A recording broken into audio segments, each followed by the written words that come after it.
get off.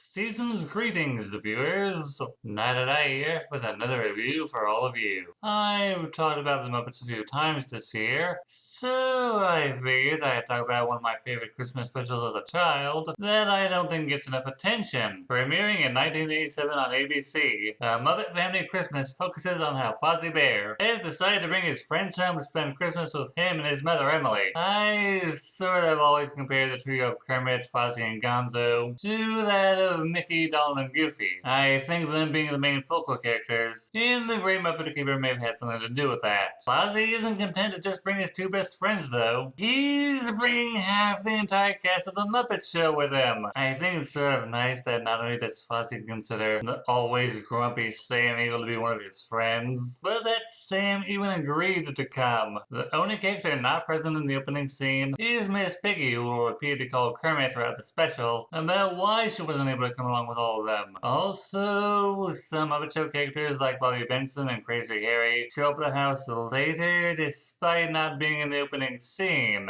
Rolf's reason for showing up late is because he chose to chase after the truck, and the Swedish chef probably drove his own car, so I can only assume that Fozzie gave the other Muppets directions before they all left. While Fozzie's mom had appeared a few times on The Muppet Show, it was basically as an accessory character to Fozzie, and it's here that she's finally given a voice by performer Jerry Nelson. Unbeknownst to Fozzie, his mom is actually planning on spending Christmas in Malibu, and rented her farmhouse to Doc, performed by Gary Parks, and his dog Sprocket, two characters from Fraggle Rock. Just when Emily's ready to leave though, that's when Fozzie and his friends show up. While Emily is surprised, she's completely willing to cancel her plans and spend the holiday with her son and his friends, though Doc is very much less pleased.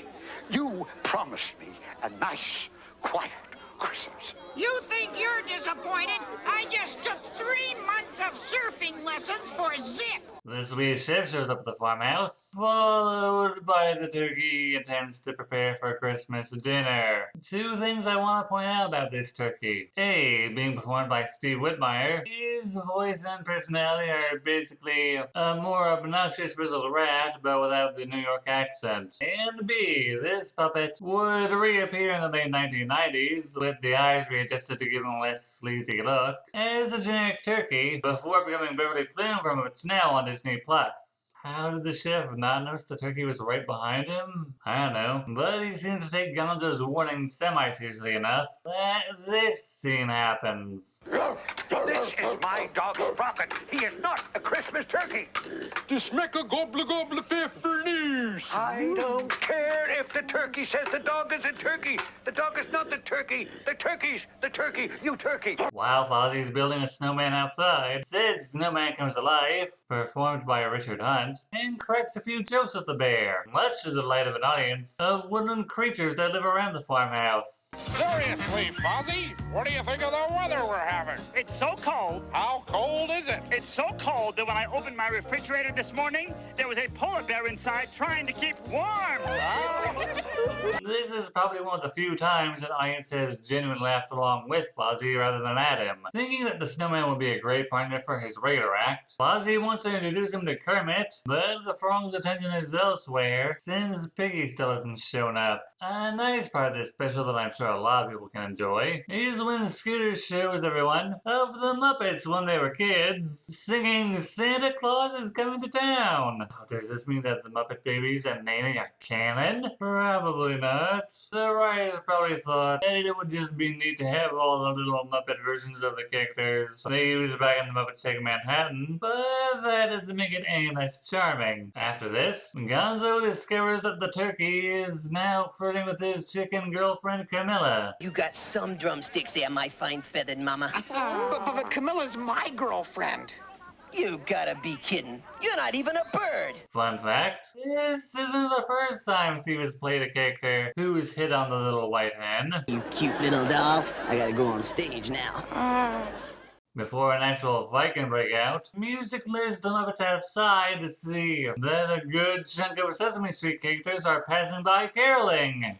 and then just kind of invite themselves to stay at the farmhouse when they're done. Not that anyone other than Doc seems to mind, though. I've seen on Twitter that a lot of people like the interaction Doc has with Bert and Ernie, but this always was, and still is, my favorite scene after the Sesame Street characters show up. Hey, maybe I could bunk out here with you. I never had a rat in my trash can before. That might be nice. Considering that Sesame Street is supposed to be somewhere in New York, I find that difficult to believe. Just when the chef has finally gotten his hands on the actual turkey, the fowl proves he has another trick up his feathered sleeve. If you think I'm a nice fat bird, look at this!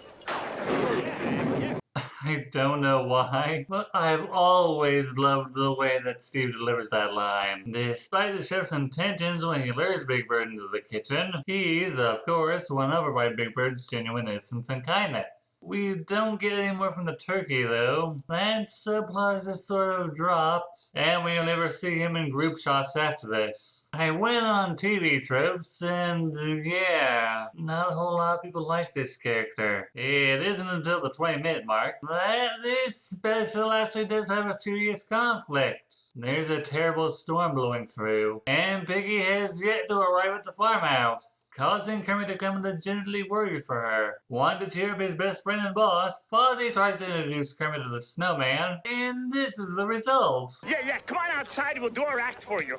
Outside, Fozzie, it's too cold to go outside. It's not cold. It is cold. It's not cold. Can I come in and warm up?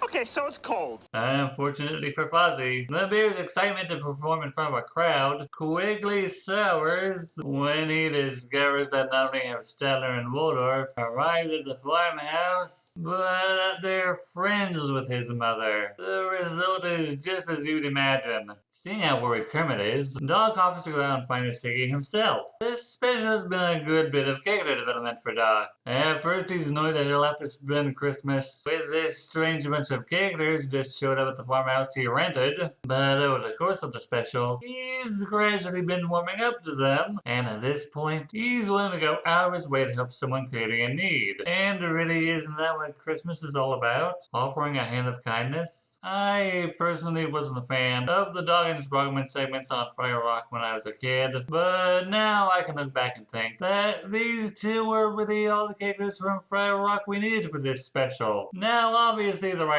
thought otherwise, because as soon as Doc leaves the farmhouse, Kermit's nephew Robin shares his discovery of a Fraggle hole in the farmhouse's basement. And having nothing else to do, the two frogs decide to go in and explore the caves, where they encounter the 5 main characters of Fraggle Rock. Now, I could be all nitpicky and ask why there's a hole in the basement of this farmhouse that connects to the Fraggles world, and what these 5 particular Fraggles were doing in this particular tunnel. But instead, I'm wondering if the reboot slash continuation slash whatever Return to the Rock is supposed to be is actually going to be good. The Fraggles really don't have Christmas, but they understand the concept enough when Robin explains it to them to compare it to a celebration they have. I looked it up and yeah, this is in reference to their celebration called the Festival of the Bells. When Kermit and Robin exit the cave,